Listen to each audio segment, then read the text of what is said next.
It is said there was once a city built not upon land, but upon the ocean's very breath.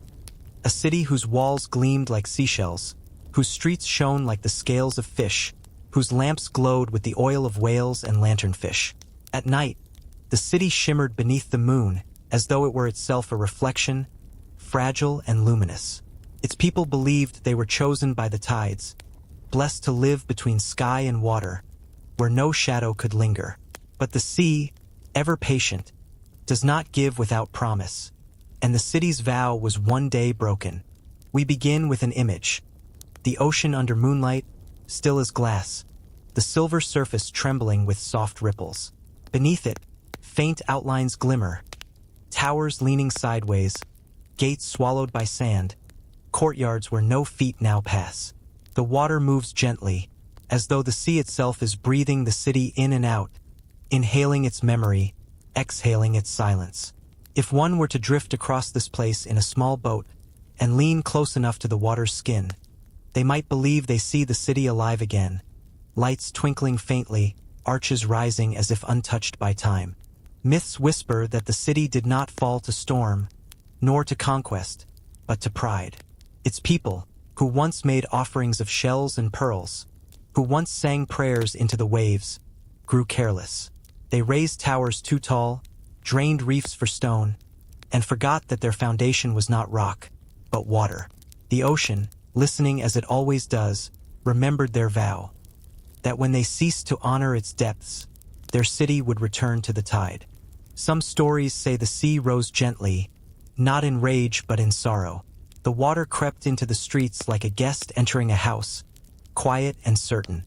Lanterns sputtered, fires hissed, doors groaned. Children laughed at first, splashing, until laughter turned to cries. Yet others tell it differently, that the people themselves walked willingly into the sea, entranced by the moon's reflection, stepping forward as if returning home. No tale agrees. What endures is only the image of silence. A city surrendered without witness, its breath drawn in by the ocean's shadow. Divers who dare to swim these waters speak of arches intact, gates that open to nothing, staircases descending into sand. They tell of mosaics made of shells, each piece glimmering faintly, though no hand has polished them for centuries. They describe statues tilted sideways, their faces veiled by seaweed, their arms lifted as though to shield against eternity. Some divers return shaken, swearing they heard voices below, soft, layered, like songs carried through a conch shell. Others say the voices are not words, but the hum of the city itself, echoing what it once was. It is said that on nights of still water, when the moon is at its fullest, the city rises faintly to the surface. Not in stone, not in form, but in light. Faint columns of silver glow below, like a reflection of the stars beneath the waves. Fishermen whisper that this is the city breathing, reminding the world it has not been forgotten. Some believe it is an invitation to remember what happens when pride outpaces reverence. Others believe it is simply beauty, too fragile for words.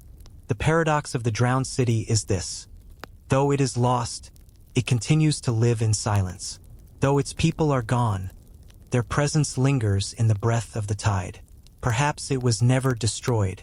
Perhaps it only changed, learning to exist differently, shifting from air to water, from noise to hush, from pride to patience.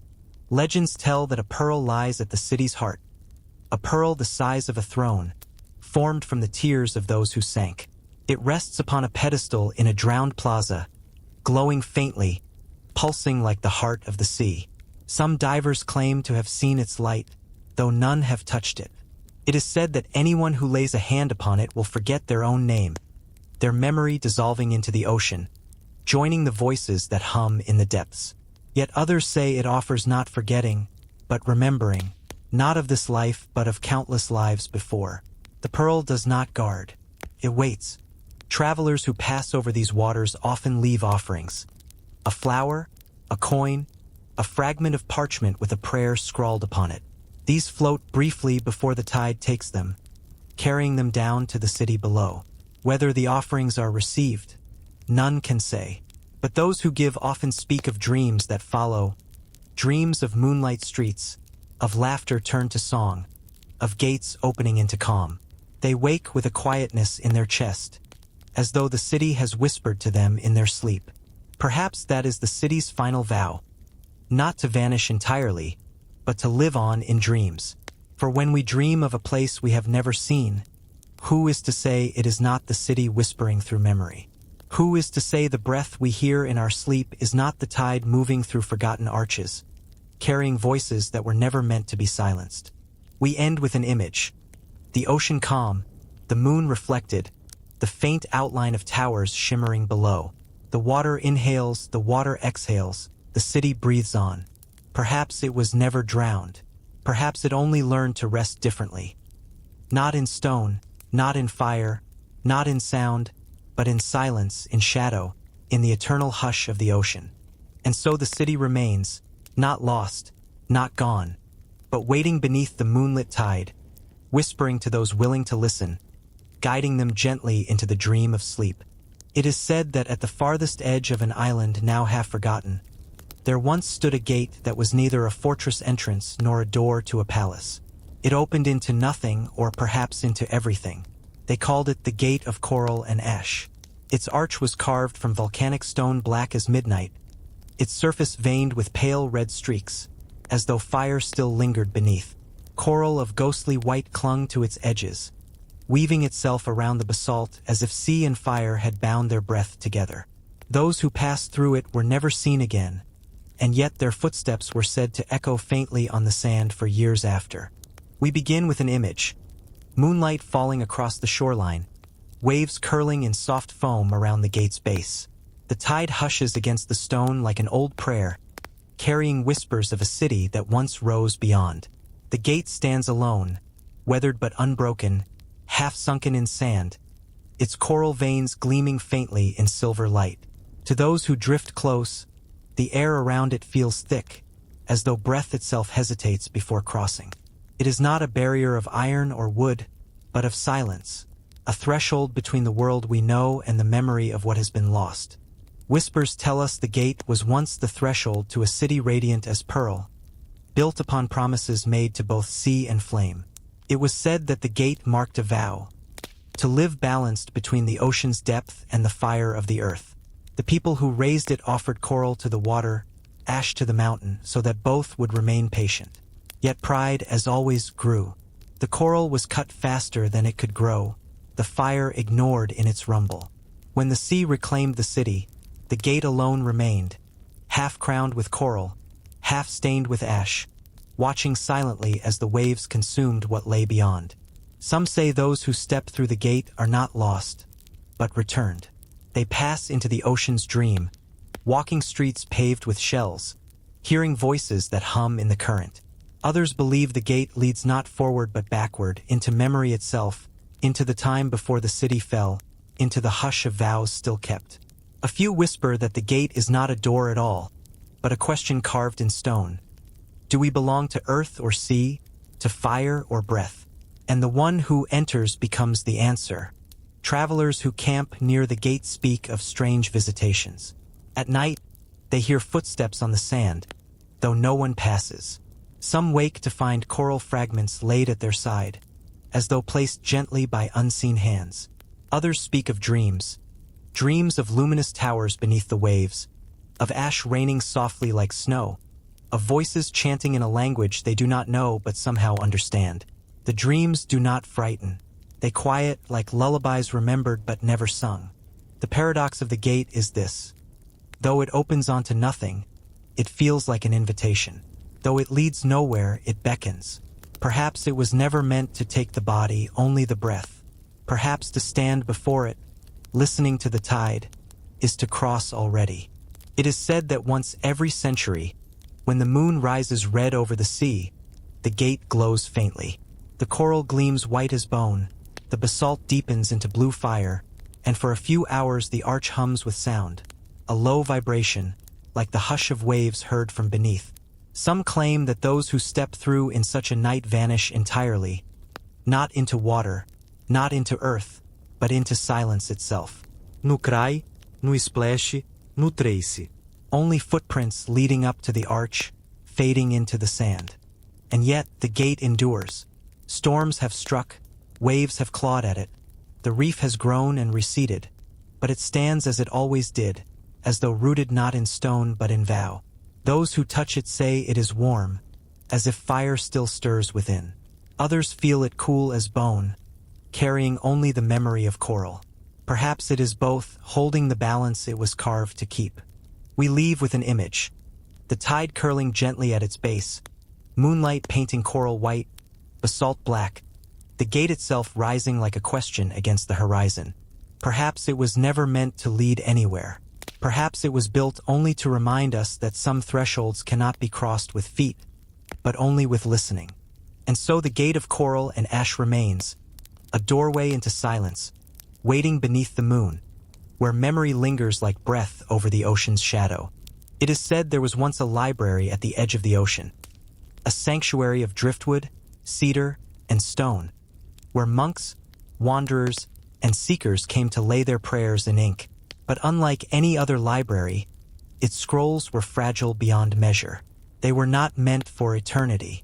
They were made of parchment that trembled when touched, ink that bled when breathed upon, and bindings that loosened if the air grew too damp. Some whispered the scribes chose it so that every word written here was already a vow to vanish. The sea was its guardian, and silence its true reader. We begin with an image. Waves striking the base of a crumbling wall, leaving crystals of salt like scattered letters along the floor. Sunlight falls unevenly through broken beams above, glinting against these pale fragments until they shine like ghostly alphabets, too faint to assemble, too bright to ignore. The shelves lean like weary guardians, their driftwood veined with cracks. Scrolls lie curled into themselves, some already dissolved into white powder. To breathe in this place is to breathe salt itself, not only of the sea, but of the words it has claimed. Legends say that the scrolls carried more than prayers. Some told of star maps older than kingdoms, rivers drawn before their springs, songs that predicted tides. Each was inked with a mixture no scholar has been able to repeat. A blend of ash, starlight, and crushed shells, stirred with the breath of a single candle flame. The words glowed faintly in their time, soft as phosphorescence upon water, but they were never meant to last. Each year the ocean crept closer. Each tide carried in its breath a warning. And when at last the sea touched the steps of the library, the words dissolved as though they had been waiting. Some myths tell that the sea itself demanded them back, that the scrolls were never a gift to humanity, but a loan. Knowledge too old, too deep, too luminous could not stay in hands that falter, nor in minds that forget. The ocean, carrying memory since before the first breath of earth, called them home. One by one the parchments unthreaded, their ink turned to salt, their salt to water, their water to silence. The shelves stood hollow, the walls wept with white.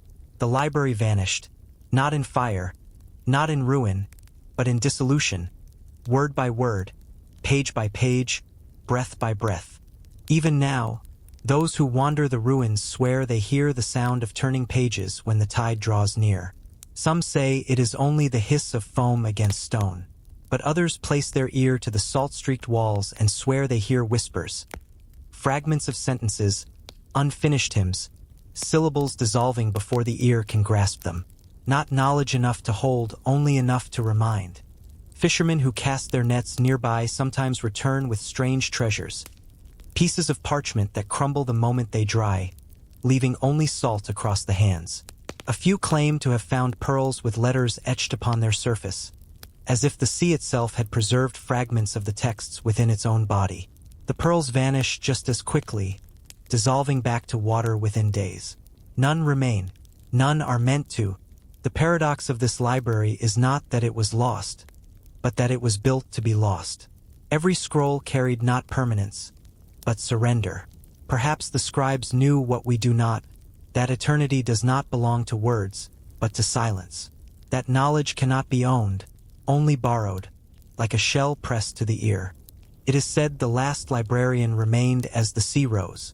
He did not flee, nor attempt to save the parchments. Instead, he lit a final candle, placed it upon the highest shelf, and sat listening as the words faded into water. When the waves reached his feet, he did not move. Some believe he drowned there, still listening, his breath joining the scrolls. Others believe he walked into the tide, carrying nothing but silence. The truth does not matter. What matters is the image. A single flame, mirrored upon salt, surrounded by water that had come to reclaim its own. Today, when travelers find the ruins, they see only salt.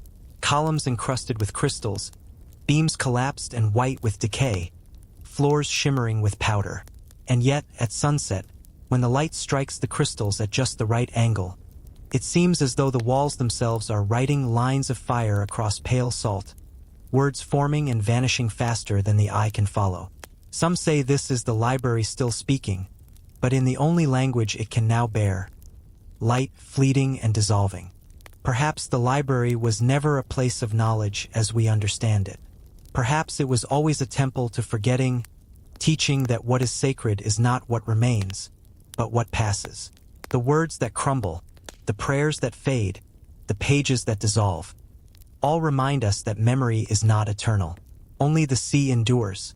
We leave with an image, the tide withdrawing at dusk, leaving a thin crust of salt across the stones, gleaming like scripture too fragile to touch.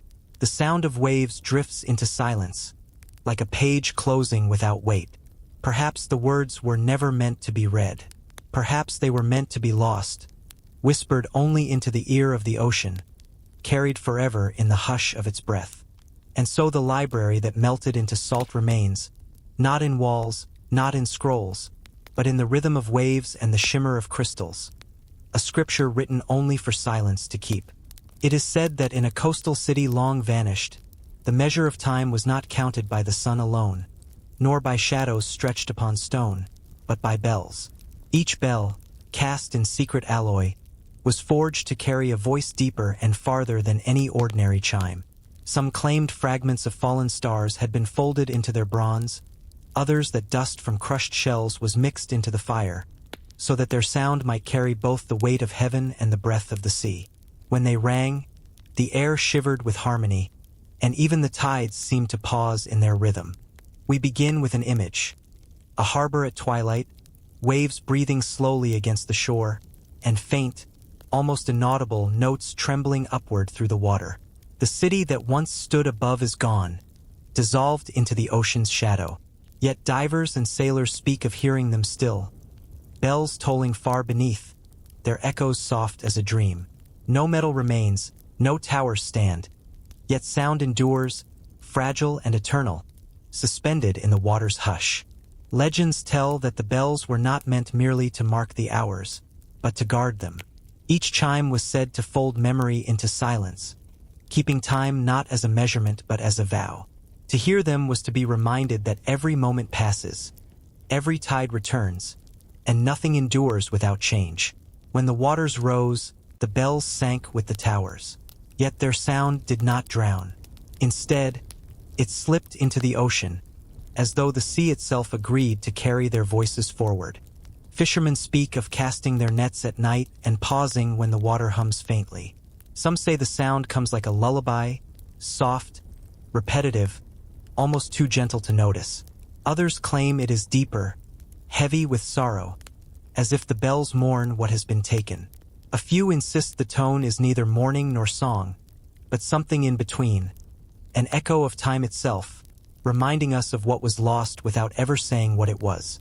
Myths hold that the bells were never silent because they were not bound to air but to water. In air, sound fades quickly. In water, it lingers, curling into currents, hidden in tides, stored in the silence between waves. And so the bells still ring, not by hand, not by hammer, but by the ocean's breath. Each tide stirs them, each storm shakes them awake. Each still night carries their hum upward, soft enough for those who are willing to listen. There are stories of sailors who followed the sound too far. Drawn by notes half heard, they drifted into fog and vanished. Their ships were later found empty, sails torn, decks salted over as though abandoned for centuries in a single night. Some whisper that the bells do not only call, they claim. that to follow their echo is to step out of time, to be folded into the silence they keep. Others disagree. They say the bells do not take, but release, that those who vanish are simply freed, carried into memory itself, dissolved into the song of the sea. Divers who return from the depths near the city's ruins tell of strange visions. They describe stone towers leaning, arches veiled in seaweed, and through the hush, a sound so soft it could almost be mistaken for a heartbeat. They speak of currents that move in rhythm, as though stirred by an unseen mallet. A few claim to have glimpsed shapes, not bells of metal, but vast hollows of coral and shell, grown into forms that resemble them, ringing as water passes through. Perhaps the bells themselves are gone, but the sea, unwilling to lose their memory, has built its own. It is said that once each century, on the night when the moon turns red above the horizon, the bells rise faintly into air, not in form, not in weight, but in sound. Across still harbors, across quiet shores, people wake to hear the toll, deep, resonant, carrying not sorrow but stillness. The sound drifts for only a breath, then fades again into the sea. Some mark the night with offerings, flowers cast into the tide, candles left to burn on the shore, prayers whispered into shells. All vanish with the dawn. Perhaps the bells remind us that memory is not kept in stone or in ink, but in rhythm, that what is gone is not gone if its sound still lingers, folded into silence. We leave with an image, the surface of the ocean at dusk, its waves hushed, its breath slow. From below, a faint chime rises, too soft to name, too fragile to catch. It trembles for a moment, then vanishes into silence. Perhaps the bells do not mourn at all. Perhaps they only remind us to listen, not for what is gone, but for what still breathes beneath the tide. And so the bells that rang beneath the tide endure, not in towers, not in bronze, but in the ocean's hush, where time itself is folded into silence, waiting for those who drift into dreams. It is said that there was once a city whose walls did not appear solid, but fluid, a city carved to resemble the cresting of the ocean, as though waves themselves had been frozen in stone. From a distance, its towers gleamed like surf caught in mid-motion, translucent and shimmering. By day, sunlight refracted across its surfaces, scattering prisms upon the ground. By night, moonlight filled the arches with pale fire, making the city appear as though it floated between water and air. Travelers described it as a place where reality itself was uncertain, where one could not tell if they stood on land or drifted upon the sea. We begin with an image, moonlight shimmering across the horizon, a faint glimmer beneath the water's skin, as though glass still breathes below. Legends say the city was built by artisans who sought to capture the ocean in stone, to bind its restlessness into permanence. They carved arches into waves, buttresses into tides, doorways into ripples. It was said that even the steps rose like a surge frozen mid-climb, each stair gleaming like the edge of a shell. For a time, the illusion held. The city stood as the sea's twin, luminous and proud. But pride does not endure. When storms came, the city's mirror broke. The waves of water rose to meet the waves of stone. Reflection answered reflection. The real and the carved folded into one another until neither could be told apart.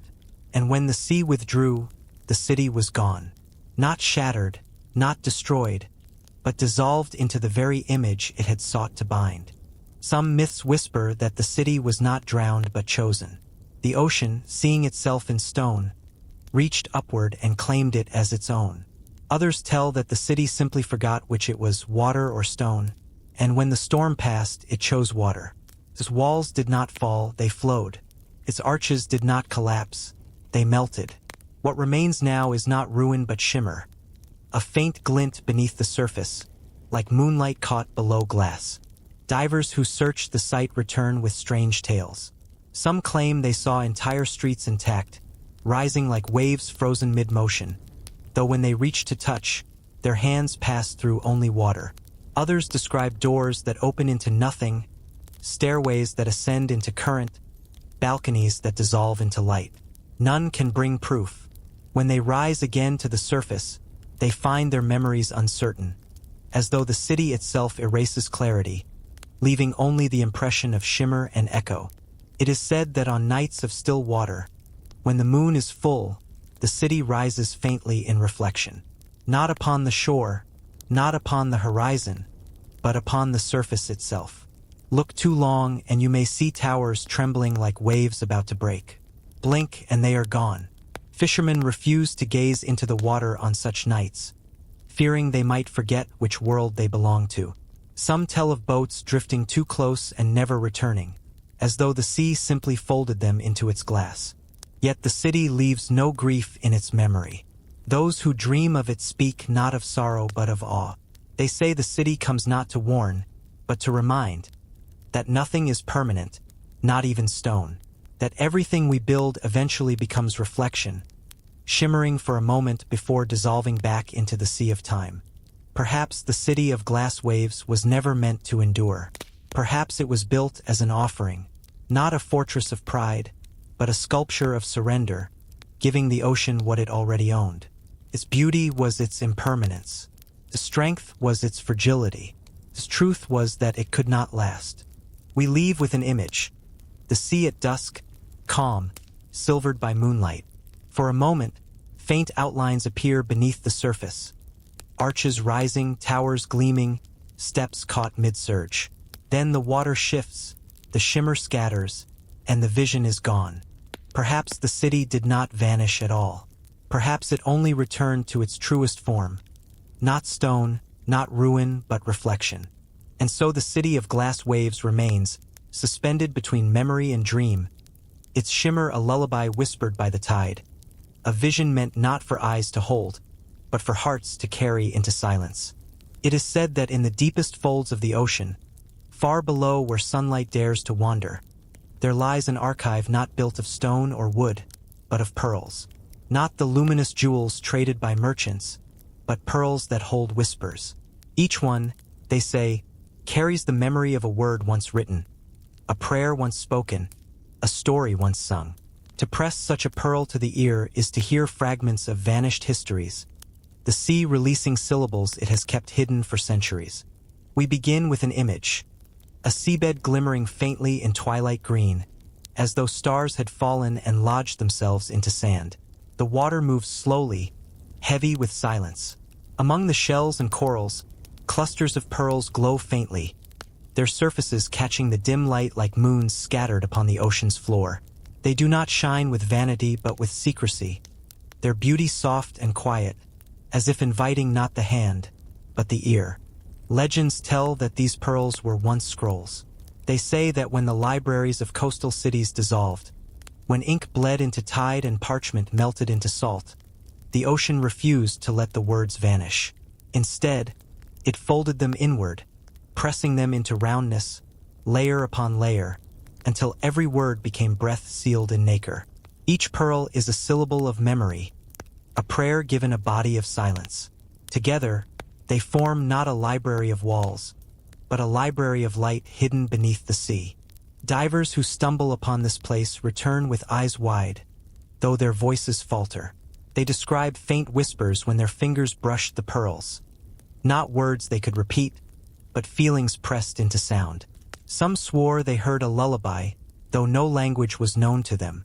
Others claimed the pearls carried questions instead of answers, humming riddles into their bones. None could take them. Those who tried found the pearls dissolving in their grasp, leaving only salt upon their palms, as if to remind them that memory is not meant to be owned. There are stories of one pearl greater than all others, a sphere luminous as a full moon, resting within a coral chamber shaped like a shell. It is said that this pearl holds the first word ever spoken, the breath that began all memory. Some say it glows not only with light but with rhythm, pulsing like a heartbeat, its sound too vast for ears to bear. Only the sea listens, holding it as carefully as it holds the tide. The paradox of the archive is this: though it contains more knowledge than any library, it cannot be read or catalogued. Its words cannot be bound in ink or retold in voice. They can only be felt in silence, heard faintly in dreams. Perhaps it is not an archive for us at all, but for the ocean itself, which remembers all things. Fishermen on certain coasts tell of hearing the sea murmur when the tide withdraws, as if whispering through shells. They hold those shells to their ears and swear the ocean is reciting stories not yet born, or memories too old to name. Some believe these whispers are fragments of the archive of pearls, rising briefly to the surface before sinking again. Perhaps the archive was never meant to be discovered, only to remind us that nothing vanishes completely. Words may dissolve, voices may fade, but memory reshapes itself. What is ink becomes salt. What is parchment becomes pearl. What is silence becomes song. We leave with an image, the seabed glowing faintly, pearls scattered like stars upon sand, each one holding a fragment of memory the sea has chosen to keep. A diver reaches toward them, the light glimmering across their hand. Yet as they touch, the pearl dissolves into nothing but water. The ocean inhales, the whisper fades, the silence deepens. Perhaps the archive of pearls does not exist to be found. Perhaps it exists only to remind us that memory belongs not to stone or ink, but to the silence that holds them when all else is gone. And so the archive remains, glimmering softly in the deep, a library of whispers kept by the sea itself, waiting not for us, but for dreamers who drift into its hush. It is said that somewhere among the reefs, in waters neither wholly shallow nor wholly deep, there lies a temple that no longer belongs to stone. Its pillars have fallen, its roof has collapsed, and its altars are veiled in coral. Yet the temple has not vanished. It has been remembered, not by people, not by prayer, but by fish. We begin with an image. Sunlight falling through clear water, breaking into beams that scatter across a forest of coral.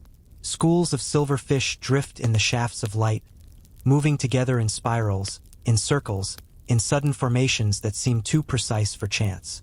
Watch closely, and their movements resemble something more. An arch rising, a gate opening, a circle widening into a hymn, as though each fish carries within it a fragment of a memory, and together they rebuild what was lost. Legends tell that the temple once stood upon an island, raised by a people who spoke not with words but with rhythm. Their prayers were cast into water, their offerings into tide. They believed that fish were the messengers of the sea, that each scale shimmered with a syllable, each school formed a sentence. And so they carved their temple not for themselves, but for the ocean. They built walls to echo the waves, altars to mirror the tides, and steps that descended straight into the surf. For generations they tended it, until time and storm broke its stones. But the sea remembered. When the walls fell, the fish gathered. When the columns crumbled, schools rose in spirals to replace them. And now, though no altar remains, the water itself becomes the ritual. Each morning, the fish move in patterns that echo the temple's lost geometry. Each evening, they weave through the coral as though tracing prayers along invisible walls. The temple has not ended. It has shifted. Its memory lives in movement, its scripture in shimmer. Divers who swim there often speak of feeling watched, though never in fear. Instead, they describe a presence, as if the water itself is aware, listening.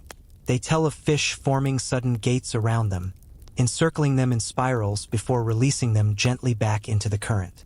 Some leave with the impression that they have stepped through a doorway, though no stone marked its arch. Others swear they hear a hum beneath the water, not sound but vibration, a resonance in their bones as though the temple still breathes through scale and fin. Myths say that on nights when the moon is full and the tide is still, the fish form the entire temple at once. From a distance, one sees the silhouette of columns rising in silver, a dome woven from glimmers of light, arches opening as schools swirl in harmony. For a moment, the temple stands again, built not of stone but of memory and movement. Then, with a shift of current, it scatters, leaving only water and moonlight.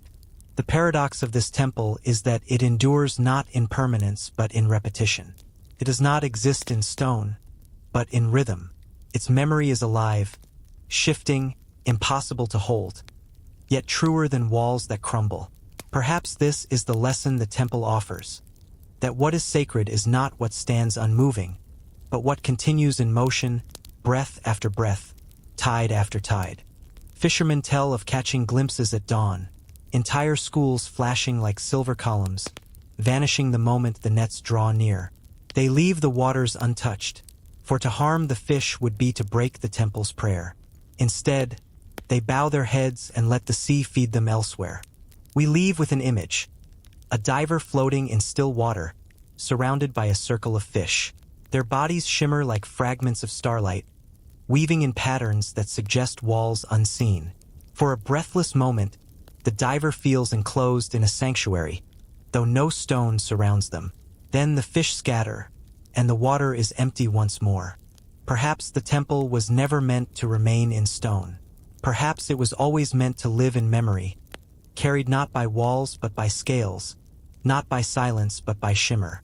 And so the temple where fish remembered continues, not as ruin, not as echo, but as a living scripture of movement, written in the language of the sea, whispered only to those who drift softly enough to listen. It is said that there once was a queen whose power did not rest in armies or gold, but in silence. She ruled a city at the edge of the tide, where waves kissed the foundations of her palace, and each evening she left her hall to sit upon a throne carved not for grandeur, but for listening. This throne was set not in the heart of her court, but at the boundary where land yielded to the sea. It was fashioned from sandstone streaked with coral, veined with salt, polished smooth by wind. There she sat, facing not her people, not her counselors, but the endless horizon. We begin with an image: a stone chair, half sunken, half drowned, its base veiled in seaweed, its arms encrusted with shells. The tide rises to its seat and withdraws, as if bowing endlessly to what it remembers. To approach it now is to feel the hush of centuries, the kind of silence that does not feel empty, but full. Some say that when you sit upon the throne, you feel a weight press into your chest, as if carrying the gravity of unspoken counsel. Others say you feel nothing but peace, the sea's breath steadying your own. Legends whisper that the queen sought wisdom not in men but in the ocean. At dusk she would sit and let the waves speak, their rhythm rising into her bones. She made no decrees until she had heard the tide, no judgment until the sea had passed. Her people said the ocean's patience steadied her hand, that her rule was neither cruel nor weak, but as constant as the shore. For years the throne was her vigil, her covenant with the horizon. But storms do not respect thrones. When the city was swallowed by the tide, her palace crumbled. Yet the throne endured, its weight rooted in sand, its face still toward the horizon. Some say she drowned upon it, refusing to flee, allowing the waves to crown her with foam. Others believe she rose and walked into the sea, never to return, leaving her throne behind as an offering. Either way, the image remains: a ruler who bowed not to her people, not to her pride, but to the silence of the tide. Divers who have touched the throne tell of strange sensations. Some describe a vibration in the stone, as though it still hums with the sound of waves that once broke upon it. Others speak of visions, fleeting images of a woman seated, her eyes fixed not on them, but on the horizon beyond, her figure dissolving into spray. Fishermen swear they see it gleaming faintly in moonlight, though by day it seems only another ruin, veiled in weed. Myths say that the throne is not a seat of power, but of surrender. To sit upon it is to admit that even those who rule must bow to forces greater than themselves. That no voice, however strong, can silence the sea. Perhaps this was the Queen's final teaching: that to govern is not to command, but to listen. On rare nights, when the water is still and the stars reflect upon the surface, the throne is said to shimmer as though newly carved. For a breath, the sea seems to withdraw farther, the horizon widening into eternity. Those who see it describe a calm unlike any other, a peace so deep it feels like being remembered by something older than time. Then the tide returns, covering the stone again, and the vision is gone. The paradox of the throne is that though it was built for rule, it endures as a relic of surrender. Teaches not dominion, but humility. It faces not inward toward power, but outward toward silence. Perhaps this is why it remains while palaces have crumbled, because it belongs not to a kingdom, but to the sea. We leave with an image: the stone chair at twilight, waves lapping gently at its arms, seaweed trailing like forgotten banners, shells gleaming like jewels in the fading light. The horizon stretches endless before it, and in its hush one might almost hear a voice, not commanding, not pleading, but simply listening. Perhaps the throne was never meant for one ruler alone. Perhaps it was built so that anyone might sit, if only for a moment, and remember what the queen herself knew, that the greatest wisdom lies not in speaking, but in facing the sea. And so the throne that faced the sea endures, not as monument, not as relic, but as a vigil to silence itself, waiting for those who will sit, breathe, and listen to the ocean's eternal hymn. It is said that where a great river once kissed the sea, there lay a palace with gardens vast and fragrant. The rulers who dwelt there were not remembered for war or for treasure, but for their devotion to stillness. They built their gardens not of roses or lilies, but of reeds. Tall, slender, swaying reeds that rustled when touched by the wind, their stalks hollow, their voices soft as breath. And in those rustlings, it was said, the scholars of the palace could hear scripture, words carried not by ink, but by air. We begin with an image, a marshland stretching toward the horizon, the reeds rising in endless ranks, their tips bending beneath the evening breeze. Sunlight spills golden across their bodies, and as they sway together, their sound resembles whispers. Not loud, not clear, but layered, secret, like pages turning in a library no hand may touch. Some say these reeds grew from scrolls buried long ago in the soil, their words transformed into living stems. To walk among them is to walk inside a memory, each breath tinged with a hymn too faint to repeat. Legends tell that the palace fell long before the reeds appeared. The river, swollen with storm, drowned its foundations, carrying away its halls and its altars. But the scrolls kept in its library did not vanish. Instead, they fed the earth, and from their dissolution rose the reeds, each stalk holding a fragment of what had been written, each hollow chamber carrying a syllable of sound. The palace dissolved, but its memory learned to sway, to whisper, to hum. Travelers who wander the marsh describe strange sensations. Some feel the air pressing close, as if the reeds lean in to listen. Others speak of hearing voices when the wind passes. Not one voice, but many, overlapping, chants, fragments of poetry, the sigh of prayers half remembered. A few describe falling asleep among the reeds and dreaming of halls veiled in silk, scholars pacing with scrolls in hand, though upon waking only the marsh remains. Fishermen believe the reeds can answer questions. To ask aloud in the garden is to hear the reply in the rustling. Not in words, but in rhythm, in the way the stalks bend and the sound shifts. Some have sworn they asked of loved ones, of journeys, of storms to come, and felt the answer tremble through the air. Whether truth or imagination, none return without awe. The paradox of the garden is that though it grew from silence, it speaks ceaselessly. Yet it speaks in a language no one can write. Its scripture is not lines of ink, but murmurs of air. Not permanence, but breath. Perhaps this was always the truer memory, not what is kept upon a page, but what is carried in the hush between wind and ear.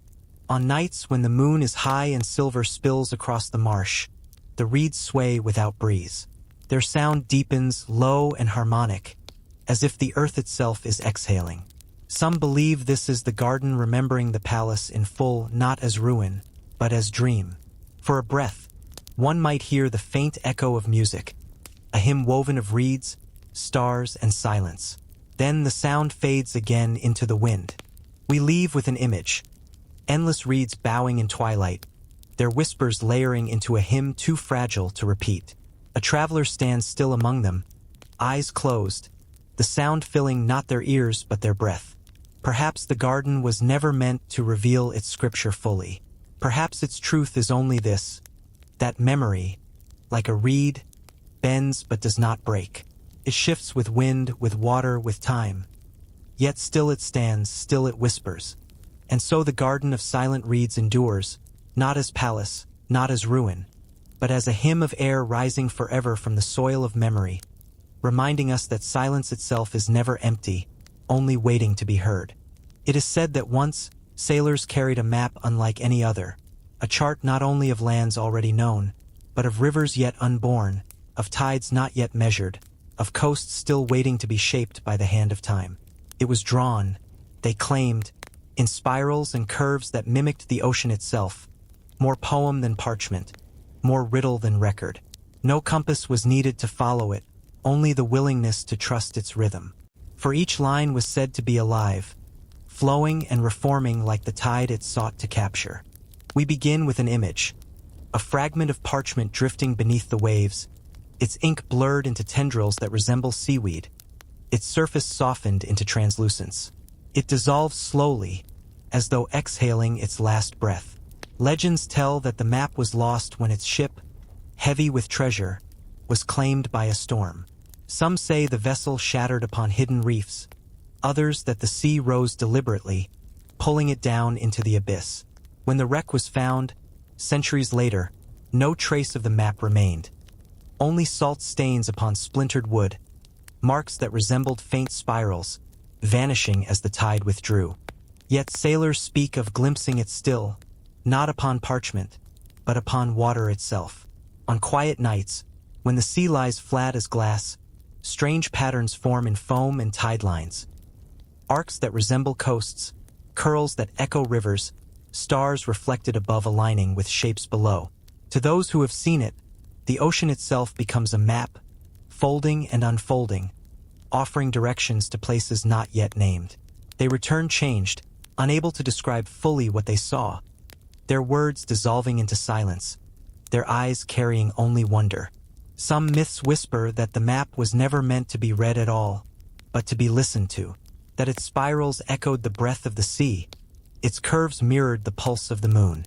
The parchment was only a vessel, a temporary shell for knowledge that could not be bound. When the ink dissolved, the map returned to its truest form, silence. There are stories of navigators who swore they could hear the map when the wind fell quiet. They claimed the sea itself hummed in low tones, each wave rising like a syllable, each current a sentence. By closing their eyes, by surrendering the desire to command, they followed the sound into uncharted waters. Some returned with tales of islands no one else has seen, lands veiled in fog, where rivers shimmered with strange light. Others never returned at all, vanishing into horizons unmarked by any compass. Perhaps they did not drown. Perhaps they simply followed the map too far, walking into memory itself. Fishermen on distant shores tell of tide marks upon the sand that resemble script. Not letters, not words, but spirals and waves, patterns that vanish with the next retreating tide. Some kneel to trace them, whispering prayers into the foam. A few claim that when they close their eyes at that moment, they hear voices reciting places they have never known. When they open their eyes, the shore is empty, the patterns gone. Only silence remains. The paradox of the map is this: though it promised guidance, it leads not to certainty but to surrender. Charts no empire, no boundary, no possession.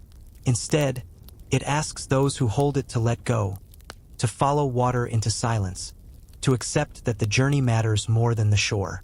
Perhaps this is why it was lost, because no one truly loses what was never meant to be owned. It is said that once every century, during a night when the sea glows with drifting phosphorescence, the map rises again. Not in paper but in light. The entire ocean becomes a scroll, its surface shimmering with luminous spirals, its curves radiant as rivers of fire. Those who witness it describe it not as a vision, but as a breath, a single inhalation of the world, reminding them that every path eventually returns to the ocean's shadow. By dawn, the glow fades, leaving only waves, as though nothing had been written at all. We leave with an image, the sea at twilight, silent and vast. For a moment, foam gathers in spirals across its skin, forming shapes too delicate to hold. A sailor leans close, eyes wide, hands trembling above the water's surface. Then the tide shifts, the pattern scatters, and the silence deepens. Perhaps the map was never meant to guide us across land, but across memory. Perhaps its true destination was not a place at all, but a reminder that all paths lead into silence, and all journeys end where water begins. And so the map that sank into silence remains, not on parchment, not in hand, but in the breath of the ocean itself. A chart drawn in hush and tide, waiting only for those who listen in dreams. It is said that along the edge of a desert where dunes fall into sea, there once stood a palace radiant beyond measure. Its columns were tall as masts, its walls veined with marble pale as dawn, its courtyards open to the horizon where wind and tide embraced. From afar, travelers saw it gleam like a mirage, half born of stone, half born of light. Yet the palace was no fortress. It was built for feasts, for music, for voices echoing through halls designed to magnify joy. And perhaps that was why, when storms gathered, they came not with anger but with longing, for even the sea envied such laughter. We begin with an image. A dune cresting above waves, the sand shifting like a living thing, and beneath it, the faint outline of columns leaning in shadow. At twilight, when the air is neither wholly dark nor wholly light, the sand seems to breathe, revealing glimpses of steps, fragments of walls, carvings of fish and stars. For a moment, the palace appears to rise again, only to sink once more with the next sigh of wind. Travelers who pass close swear they hear faint strains of music, not loud, but layered, as if strings were plucked in memory, not in sound. Legends say the palace called storms against itself. Its beauty was too proud, too radiant to go unnoticed. The sea rose again and again, not to destroy, but to reach. Each tide pressed closer, each wind carried more sand, until the palace yielded. Not in ruin, but in surrender. Its halls filled with water, its floors veiled in dunes, its laughter absorbed into silence. When the city around it vanished, the palace remained. Not awake, not broken, but sleeping. Some claim it still stirs. At dawn, when the desert wind curls softly and the tide withdraws, the palace breathes like a dreamer turning in sleep. Divers who explore near the dunes describe arches intact beneath sand, their carvings preserved, their pillars standing as though waiting. Some tell of seeing lights within, like lanterns glowing where no hand could have lit them. A few speak of entering chambers where tables stood set, cups untouched, food preserved in crystal shells of salt, as if the feast had paused, waiting for its guests to return. But when they rise again to the surface, the memory fades, like sand slipping through the hand. The paradox of the palace is that it was not destroyed, but hidden, buried, veiled, hushed. Perhaps it was not punished, but protected, laid gently beneath sand so that it might endure beyond envy, beyond storm. Perhaps its beauty was too fragile to remain awake in a world of ruin. Sleep was its salvation. Fishermen tell of hearing laughter when the wind sweeps across the dunes at night. Not mocking, not sorrowful, but light, like a chorus of voices too distant to reach. Some whisper that those who follow the sound may vanish, taken into the palace's dream. Others say it is simply the sand itself, remembering what once filled its halls. On nights of great stillness, when moonlight silvers the dunes, the palace is said to rise entirely, gleaming for a breath before sinking again. Travelers describe it shimmering like glass, every window lit, every hall alive. They feel warmth upon their skin, though the air is cold, and for a heartbeat the world feels whole. Then the wind stirs, the image scatters, and only sand remains. We leave with an image: the desert horizon at dusk, dunes whispering, sea pressing close. Beneath, unseen, the palace rests, columns veiled, arches cradled in shadow, laughter folded into silence. Perhaps it does not sleep at all. Perhaps it dreams, and in its dreaming, it remembers for us what we have forgotten. That beauty is not lost when buried, only hidden, waiting to rise again.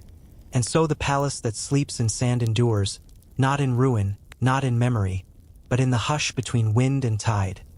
Its breath slow, its dream endless, its silence a cradle where time itself has chosen to rest. It is said that all things which vanish do not vanish alone. Cities sink, scrolls dissolve, bells fall silent, and yet their echoes remain, carried by stone, by sand, by sea. One cannot name the moment when a city becomes memory, when laughter becomes whisper, when light becomes shimmer. It happens softly, as the tide withdraws, leaving only a trace of salt upon the shore. We begin with an image. The vast horizon at night, water stretching outward until it blends with sky. There is no distinction between above and below, only a mirror of stars reflected upon the ocean's skin. Beneath, unseen, lie the gardens and thrones, the libraries and temples, the cities that once rose proud. They are not gone. They breathe in silence. The sea holds them, patient, infinite, folding their voices into its hush. Legends say that the ocean is the first archivist, the first keeper of memory. Long before ink, long before stone, it carried the world's beginnings in its depths. What it claims, it never destroys, transforms. Scrolls become pearls, towers become reefs, thrones become shells. Even laughter, even prayer, does not vanish. It becomes current, a rhythm beneath waves, a pulse that waits to be felt by those who are willing to listen. Travelers tell of dreams that follow them after crossing such waters. They dream of arches rising, of fish weaving walls, of bells tolling faintly below the tide. They wake with a stillness in their breath, as though the ocean itself has exhaled into them. Some believe these dreams are gifts. Others believe they are invitations. Perhaps both are true. For what is forgotten does not wish to be remembered by the eyes, but by the heart. The paradox of loss is that it is never complete. Every ruin breathes in silence. Every silence carries memory. Every memory waits for the moment when someone drifts close enough to hear. To close one's eyes at the shore is to stand within a library, a palace, a garden, a throne. To fall asleep to the sound of waves is to enter their corridors again. And so we end with an image. The ocean at dawn, the first light brushing its surface. The water breathes in, the water breathes out. Beneath it, cities sleep. Not destroyed, not gone, but resting. Their voices are soft, their songs dissolved, their maps scattered.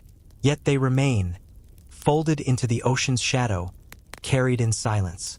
Perhaps they were never meant to endure in stone. Perhaps they were always meant to survive in dreams. And so the vanished cities wait, not for discovery, not for conquest, but for those who will listen, those who will let the hush of water carry them into sleep, where ruins rise again, where whispers become song, where silence itself becomes a cradle. The ocean breathes, memory lingers, the dream begins.